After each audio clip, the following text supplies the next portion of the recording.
Reproduction, सरल शब्दों पे कहें तो बच्चा पैदा करना। हम सबकी साइंस की किताब में ये चैप्टर होता था जिसे अक्सर स्किप कर दिया जाता था। अगर पढ़ाया भी जाता था तो लड़कियों को अलग और लड़कों को अलग। घर पर भी इस टॉपिक पर बात करना अवॉइड ही किया जाता है। और अगर गलती से कभी कोई छोटा सा बच्चा पूछ ले कि मम्मा पापा बच्चे कहाँ से आते हैं, तो उसे जवाब मिलता है, बेटा भगवान देकर गए हैं तुमको। लेकिन अब आप तो जानते ही हैं हकीकत में ऐसा नहीं होता है। तो कैसे होते हैं बच्चे? आदमी के सीमन यानी कि वीर्य में करोड़ों स्पर्म्स होते हैं। जब इनमें से कोई स्पर्म महिला के अंडे से मिलता है तो भ्रूण बनना शुरू हो जाता है। ये भ्रूण धीरे धीरे विकसित होता है और होती है प्रेगनेंसी, यानी प्रेग्नेंट होने के लिए स्पर्म का अंडे तक पहुंचना बहुत ज़रूरी है।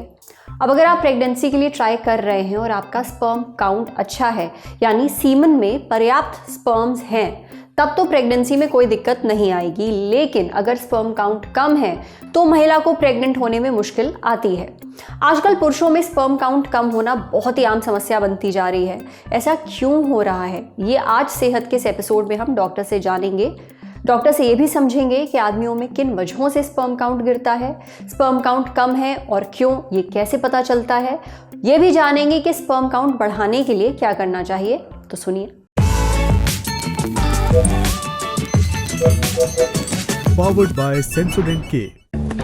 बस पैक नहीं है। SLS पैराफिन और दूध का करंट भी कौन? तो लाइफ का करंट ऑन? कुछ भी तो ट्राई करके देख ले। Sensodyne K toothpaste for sensitive teeth.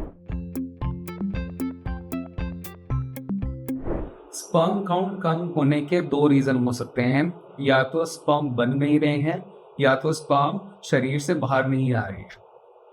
जब शरीर से बाहर नहीं आ रहे होते हैं स्पर्म, तो स्पर्म बन रहे होते हैं, जैसे कि फैक्ट्री में सामान बन रहा होता है बट बाहर जाने का रास्ता ब्लॉक है। स्पर्म काउंट कम जेनेटिक प्रॉब्लम्स जैसे कि Klinefelter syndrome, congenital absence of vas deferens, congenital testicular atrophy, cryptorchidism, ये कुछ जेनेटिक प्रॉब्लम्स हैं जिनमें स्पर्म काउंट कम होता है। और जो नली होती है, जो वास डिफरेंस जिसको कहते हैं, वो ब्लॉक होती है कुछ इन्फेक्शन में, जैसे कि मम्स और काइटिस में और टेस्टिकुलर और काइटिस में। इसके अलावा कीमोथेरेपी और रेडिएशन थेरेपी लेने वाले जो मरीज होते हैं उनमें स्पर्म काउंट कम होता है।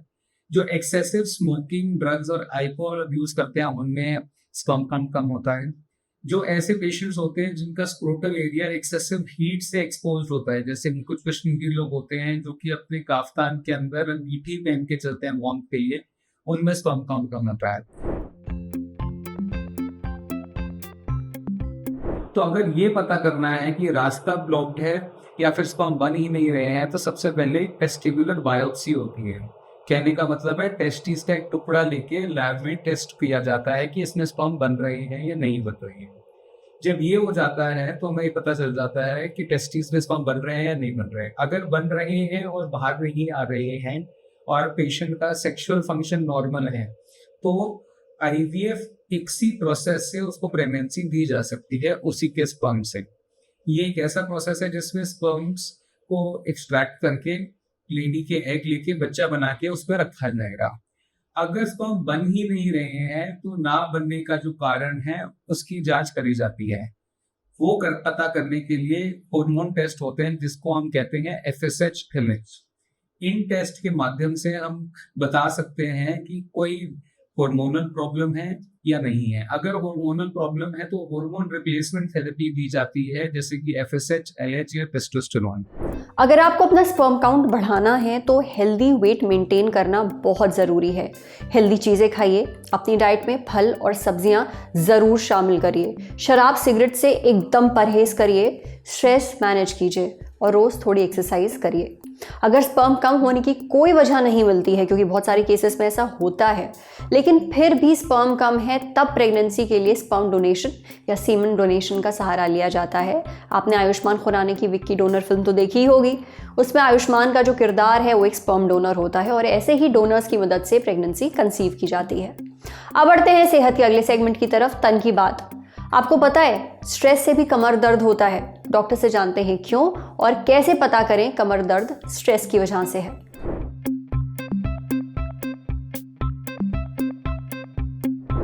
कमर में दर्द होना बहुत ही आम है, कभी भी किसी को भी कमर में दर्द हो सकता है। आमतौर पर ये दर्द तब होता है जब हम घंटों कुर्सी पर जमे रहते हैं, लेटे रहते हैं, एक्सरसाइज नहीं करते हैं, कोई भारी सामान गलत तरह उठा लेते हैं या फिर जब कोई चोट लग जाती है। मगर कभी कभी स्ट्रेस की वजह से भी कमर दर्द होता है। जब आप बहुत ज़्यादा तनाव में होते हैं तो कमर में दर्द होना शुरू हो जाता है। लेकिन ऐसा क्यों होता है, ये हमने पूछा डॉक्टर हिमांशु कुशवाहा से। डॉक्टर हिमांशु बताते हैं कि जब हम स्ट्रेस में होते हैं तब शरीर फाइट एंड फ्लाइट मोड में चला जाता है। इस दौरान आपके खून में एड्रेनलिन और कोर्टिसोल हार्मोन रिलीज होने लगते हैं। ये आपके शरीर को लड़ने के लिए तैयार करते हैं। इससे दिल की धड़कनें, सांस लेने की दर और ब्लड प्रेशर बढ़ जाते हैं। मांसपेशियों में तनाव आ जाता है। अब अगर लंबे वक्त तक मांसपेशियां तनाव में रहें तो उनमें दर्द होने लगता है और इसलिए आपकी कमर में दर्द भी शुरू हो जाता है। लगातार स्ट्रेस में रहने से शरीर के अंदरूनी हिस्सों में भी सूजन बढ़ने लगती है। इसका असर कमर पर भी दिखता है। यही नहीं, स्ट्रेस होने पर व्यक्ति के जो कंधे हैं ना, वो थोड़ा झुक जाते हैं। अक्सर हम ऐसे बैठते हैं ना, वो कुर्सी पर झुककर बैठता है। इस गलत पोस्चर की वजह से रीढ़ की हड्डी पर दबाव पड़ता है और गर्दन के साथ साथ कमर में भी दर्द होने लगता है। जो व्यक्ति स्ट्रेस में होता है वो कोई फिजिकल एक्टिविटी करना भी छोड़ देता है। इसका असर कमर के साथ साथ पूरे शरीर की मांसपेशियों पर पड़ता है। ये मांसपेशियां कमज़ोर हो जाती हैं और दुखने लगती हैं। लेकिन ये पता कैसे चलेगा कि कमर का दर्द स्ट्रेस की वजह से ही है? डॉक्टर हिमांशु कहते हैं कि अगर आप किसी इमोशनल दौर से गुजर रहे हैं, आपकी ज़िंदगी में बहुत उथल पुथल मची हुई है और ऐसे वक्त में आपकी कमर में दर्द शुरू हो रहा है, तो इसकी वजह स्ट्रेस हो सकता है। अगर स्ट्रेस बढ़ने पर कमर दर्द बढ़ता है और स्ट्रेस कम होने पर कमर दर्द घटता है, तो इस दर्द का कनेक्शन स्ट्रेस से हो सकता है। यही नहीं, अगर आपका कमर दर्द समय के साथ धीरे धीरे बढ़ा है तो ये इशारा है कि आपको स्ट्रेस की वजह से कमर दर्द हो रहा है। देखिए, इस दर्द को कम करने के लिए स्ट्रेस मैनेज करना बहुत ज़रूरी है। इसलिए आप आसपास के लोगों से मिलिए, अपने परिवार, अपने दोस्तों को अपनी दिक्कतें बताइए ताकि कोई रास्ता निकल सके। अगर आप लंबे वक्त से स्ट्रेस में हैं तो प्रोफेशनल मदद ज़रूर लीजिए। वहीं कमर दर्द से तुरंत आराम पाने के लिए डॉक्टर की सलाह पर आप दवाई ले सकते हैं। शरीर की स्ट्रेचिंग कर सकते हैं ताकि कमर की मांसपेशियों का तनाव कम हो। मसाज या फिजियोथेरेपी भी करा सकते हैं। समझे? अब बारी सेहत के आखिरी सेगमेंट की खुराक यानी झक्कासी हेल्थ टिप। मसूर, मूंग, तूर, चना, इन अलग अलग दालों के फायदे जानते हैं आप? मूंग की दाल, ये दाल जब भी घर पर बनती है तो कोई ना कोई बोल ही देता है कि ये बीमारों वाली दाल क्यों बनाई है, इससे अच्छा तो अरहर की दाल बना दो, कभी मसूर या चने की दाल खिला दो। अब दालें तो कई हैं मगर हर दाल के अपने फायदे हैं। किस दाल से क्या फ़ायदा पहुंचता है, ये हमने पूछा डाइटिशियन कौशिकी गुप्ता से। डाइटिशियन कौशिकी कहती हैं कि दालें पोषण देती हैं। अगर आपको खाने में प्रोटीन की मात्रा बढ़ानी है या मांसपेशियां मजबूत बनानी है तो आपको उड़द की दाल या फिर मूंग की दाल खानी चाहिए। ये दोनों प्रोटीन का अच्छा सोर्स हैं, ये आसानी से पचती हैं, आपकी हड्डियों और मांसपेशियों को पोषण देती हैं। उड़द की दाल में आयरन, कैल्शियम और फाइबर भी पाया जाता है। वहीं मूंग की दाल आसानी से तो पचती ही है, इसे खाने से इम्यूनिटी भी मजबूत होती है। यही नहीं, इसमें कैलोरी बहुत कम होती है, यानी ये वेट लॉस के लिए भी अच्छी है। वजन घटाने के लिए आप मसूर की दाल भी खा सकते हैं, इसमें प्रोटीन ज़्यादा और कैलोरीज कम होती हैं। इस दाल में फाइबर भी ज़्यादा होता है, यानी आपका पेट देर तक भरा रहता है, आप ओवर ईटिंग नहीं करते हैं और वजन घटाने में भी मदद मिलती है। अगर आप शुगर के मरीज हैं तो आपको चने, मसूर या फिर मूंग की दाल खानी चाहिए। इन दालों का ग्लाइसेमिक इंडेक्स कम होता है।